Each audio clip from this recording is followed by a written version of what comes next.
Hello friends, welcome to Scholar Elite. मैं आज आपको इस वीडियो में आईएमपी जी के क्वेश्चंस का पार्ट 5 बताने जा रहा हूं। पार्ट 4 तक मैं ऑलरेडी वीडियोस अपलोड कर चुका हूं, तो आप लोगों से रिक्वेस्ट है कि जिन लोगों ने अभी तक मेरे चैनल को सब्सक्राइब नहीं किया है या जो लोग पहली बार इस वीडियो को देख रहे हैं, तो आप लोगों से रिक्वेस्ट है कि आप प्लीज़ मेरे चैनल को सब्सक्राइब कर लें। और हमारा जो फेसबुक पेज है www.facebook.com/scholarallied, तो आप हमारे फेसबुक पेज को भी लाइक करें, ज़्यादा से ज़्यादा हमारे फेसबुक को लाइक करें। हमारा फेसबुक ग्रुप है स्कॉलर एलाइड के नाम से, आप उस ग्रुप को भी ज्वाइन कर सकते हैं।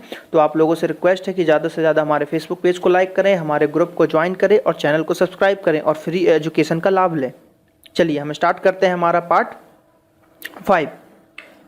देखते हैं इसमें क्या बता रहा है। पहला क्वेश्चन, हिमाचल प्रदेश के राज्य वृक्ष का नाम बताइए। मतलब राजकीय जो वृक्ष है वहाँ का, उसका नाम बताइए। तो हिमाचल प्रदेश के राजकीय वृक्ष का नाम है देवदार। हिमाचल प्रदेश के राजकीय वृक्ष का नाम है देवदार, देवदार का पेड़। हिमाचल प्रदेश का लिंगानुपात क्या है 2011 की जनगणना के अनुसार? तो हिमाचल प्रदेश का लिंगानुपात जो है वो है 972 महिला प्रति 1000 पुरुष। 972 महिला प्रति 1000 पुरुष है आपका हिमाचल प्रदेश का लिंगानुपात। हिमाचल प्रदेश में कुल कितने जनपद जिले हैं? तो हिमाचल प्रदेश में कुल 12 जनपद जिले हैं। हिमाचल प्रदेश में कुल संसदीय सीटें कितनी हैं? तो बहुत ही कम सीटें हैं, संसदीय सीटें हैं ओनली 4। हिमाचल प्रदेश में कुल कितनी विधायकी सीटें हैं? तो विधायकी सीटें जो हैं वो हैं 68। ये आपके जो ये सीटें वाले क्वेश्चन है, ये जब आप हिमाचल प्रदेश का कोई स्टेट एग्जाम देंगे तो उसमें ये ज़्यादा क्वेश्चन पूछे जा सकते हैं। आपका सेंट्रल लेवल पे जो एग्जाम होंगे उसमें शायद ये क्वेश्चन ना पूछे जाए, लेकिन स्टेट लेवल के एग्जाम में ये क्वेश्चन जरूर पूछे जाएंगे। तो हिमाचल प्रदेश में कुल कितनी विधायकी सीटें हैं? तो वो हैं 68 सीटें। आरजे का फुल फॉर्म क्या है? तो आरजे का फुल फॉर्म होता है radio jockey. Radio jockey. SI का फुल फॉर्म क्या होता है? तो एसआई का फुल फॉर्म होता है सब इंस्पेक्टर, जैसा कि सबको पता है। और एक एसआई का फुल फॉर्म होता है सिंपल इंटरेस्ट भी होता है। तो ये डिपेंड करेगा ऑप्शन पे कि क्या ऑप्शन पूछा गया है। टीआरपी का फुल फॉर्म क्या है? Television rating point. Television rating point, ये जनरल क्वेश्चन है जो कभी कभी पूछ लिए जाते हैं और हम लोगों से आंसर नहीं बनता। तो TRP, television rating point. UKG का फुल फॉर्म क्या है? Upper kindergarten. अपर किंडरगार्टन है यूकेजी का फुल फॉर्म। यूपीएससी का full form union public service commission. UPSC का full form union public service commission. UAE का फुल फॉर्म क्या है? यूनाइटेड अरब अमीरात। यूनाइटेड अरब अमीरात। किन्नौर कैलाश नामक पर्वत किस राज्य में स्थित है? किन्नौर कैलाश नामक पर्वत किस राज्य में स्थित है? तो किन्नौर कैलाश नामक पर्वत हिमाचल प्रदेश में स्थित है। ये दिल मांगे मोर किसने कहा था? तो ये दिल मांगे मोर कहा था कप्तान विक्रम बत्रा, जो कि आपके जो हमारा कारगिल युद्ध हुआ था उसमें शहीद हुए थे हमारे विक्रम बत्रा, जो कि कर्नल कैप्टन थे, लेफ्टिनेंट थे विक्रम बत्रा। 18 महीने ही वो नौकरी कर पाए थे और लड़ाई छिड़ गई थी जिसमें वो शहीद हो गए हमारे विक्रम बत्रा। कैप्टन विक्रम बत्रा किस राज्य के जन्म थे? हिमाचल प्रदेश के ही थे कैप्टन विक्रम बत्रा।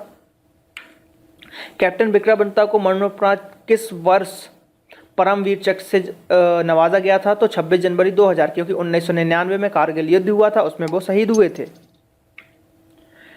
किस पीक को हासिल करते समय कप्तान विक्रम बत्रा शहीद हो गए थे? तो कप्तान विक्रम बत्रा जो शहीद हुए थे वो हुआ था 0.4875 की पीक को हासिल करते समय उनका देहांत हो गया था, वीर गति को प्राप्त हो गए थे। Captain Vikram Batra Indian army की किस इकाई के हिस्से थे? तो वो 13वें जम्मू एंड कश्मीर राइफल के थे। 13 जम्मू एंड कश्मीर राइफल्स। भारतीय थल सेना इंडियन आर्मी की स्थापना कब हुई थी? तो इंडियन आर्मी की स्थापना हुई थी 1 अप्रैल 1895 में। 1 अप्रैल 1895 में इंडियन आर्मी थल सेना की स्थापना हुई थी, 1 अप्रैल 1895 में। इंडियन आर्मी का मुख्यालय किस शहर में है? तो इंडियन आर्मी का मुख्यालय है आपका न्यू दिल्ली में। इंडियन आर्मी का मुख्यालय है नई दिल्ली। बाइनरी संख्याओं में प्रयुक्त होती हैं, मतलब बाइनरी संख्याओं में कितनी संख्याएं प्रयुक्त होती हैं? तो ओनली 2, 0 एंड 1। सिर्फ 0 एंड 1 पे ही पूरा बाइनरी सिस्टम आपका एनकोडेड होता है। भारत के किस शासक ने सर्वप्रथम मोहम्मद गौरी को हराया था?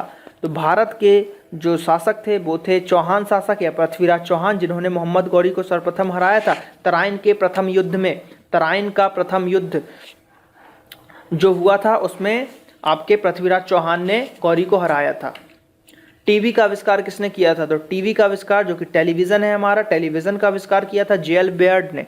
टेलीविजन का आविष्कार किसने किया? जे एल बेयर्ड ने। डीवीडी का फुल फॉर्म क्या है? Digital versatile disc. Digital versatile disc. संसार की सबसे लंबी नदी कौन सी है? संसार की सबसे लंबी नदी है आपकी नील नदी। नील नदी, जो कि मिस्र को नील नदी का वरदान भी कहा जाता है, अफ्रीका में बहती है। अकबर का मकबरा कहाँ स्थित है? अकबर का मकबरा है सिकंदरा में, नॉट सिकंदराबाद, ओनली सिकंदरा, जो कि आपका बिहार में है, उत्तर प्रदेश। नासिक में किस नदी के किनारे कुंभ मेला लगता है? तो नासिक में, जो कि अभी लगा था कुछ ही समय पहले, तो नासिक में जो कुंभ मेला लगता है वो लगता है गोदावरी नदी पे, जिसको हम दक्षिण भारत की गंगा के नाम से भी जानते हैं। तो गोदावरी नदी को हम दक्षिण भारत की गंगा के नाम से भी जानते हैं और वहाँ पे कुंभ का मेला लगता है। मानसून शब्द का क्या, मानसून शब्द कहाँ का है? तो मानसून शब्द जो है वो अरबी शब्द है। मानसून शब्द जो है वो अरबी शब्द है। हरिजन सेवक संघ के संस्थापक कौन थे? तो हरिजन सेवक संघ के संस्थापक थे आपके महात्मा गांधी जी, हमारे राष्ट्रपिता। हरिजन सेवक संघ के संस्थापक महात्मा गांधी जी थे, हमारे राष्ट्रपिता। भारत की प्रथम महिला आईपीएस अधिकारी कौन है? तो भारत की प्रथम महिला आईपीएस अधिकारी है किरण बेदी, जिनको अभी अगर करंट न्यूज़ की बात करें तो उनको जहाँ तक पौंडीचेरी में उनकी पोस्टिंग है अभी बतौर राज्यपाल के थ्रू, मेरे हिसाब से। करंट अफेयर्स चेक कर लीजिएगा आप लोग, शायद मैं गलत हो सकता हूँ। वंदे मातरम के लेखक हैं बंकिम चंद्र चटर्जी या चट्टोपाध्याय। तो वंदे मातरम जो कि हमारा राष्ट्रीय गीत है, उसको लिखा है बंकिम चंद्र चट्टोपाध्याय ने। राष्ट्रध्वज की लंबाई और चौड़ाई का अनुपात कितना होता है? तो राष्ट्रध्वज की लंबाई और चौड़ाई का अनुपात होता है 3:2 या 3:2। इसी फॉर्म में हमारा राष्ट्रीय ध्वज होता है। और एक क्वेश्चन आजकल बहुत पूछा जा रहा है कि हमारे राष्ट्रीय ध्वज में कितने रंग होते हैं? तो हम सीधे 3 रंग लगाते हैं, लेकिन नहीं, आप गौर से देखिए 4 रंग होते हैं। 3 रंग तो आपको दिखते ही हैं, और एक जो अशोक चक्र होता है जिसमें 24 तीलियां होती है वो नीले कलर का होता है। तो हमारे 4 कलर कौन से हो गए? आपका हरा हो गया, सफ़ेद हो गया, नारंगी केसरिया रंग हो गया, केसरी रंग, और जो अगला रंग जो नारंगी रंग है, फिर उसके बाद एक नीला रंग हो गया। तो ये कुछ क्वेश्चन थे जो कि मैंने कवर किए थे इस पार्ट में। और यहाँ पे एसएससी जी के पार्ट आईएमपी क्वेश्चन का पार्ट 4 आप देख पाएंगे इस लिंक पे क्लिक करके, और जल्द ही मैं पार्ट 6 को अपलोड करूँगा, तो ये लिंक भी एक्टिवेट हो जाएगी, तो आप पार्ट 6 भी देख पाएंगे। आप लोगों से रिक्वेस्ट है कि ज़्यादा से ज़्यादा हमारे चैनल को सब्सक्राइब करें। सब्सक्राइब करने के लिए आप देखते होंगे, आपके जो वीडियो आप देख रहे होंगे उसके लेफ्ट साइड में आप राइट कलर में इस टाइप का कुछ सब्सक्राइब लिखा हुआ देखते होंगे, तो आपको उस पर क्लिक करना पड़ेगा और गूगल अकाउंट से लॉगिन होना पड़ेगा, जिसके थ्रू आप इसको सब्सक्राइब कर पाएंगे। तो www.facebook.com/scholarlight ये हमारा फेसबुक का पेज है, इसको भी आप लाइक करें ज़्यादा से ज़्यादा। Thank you.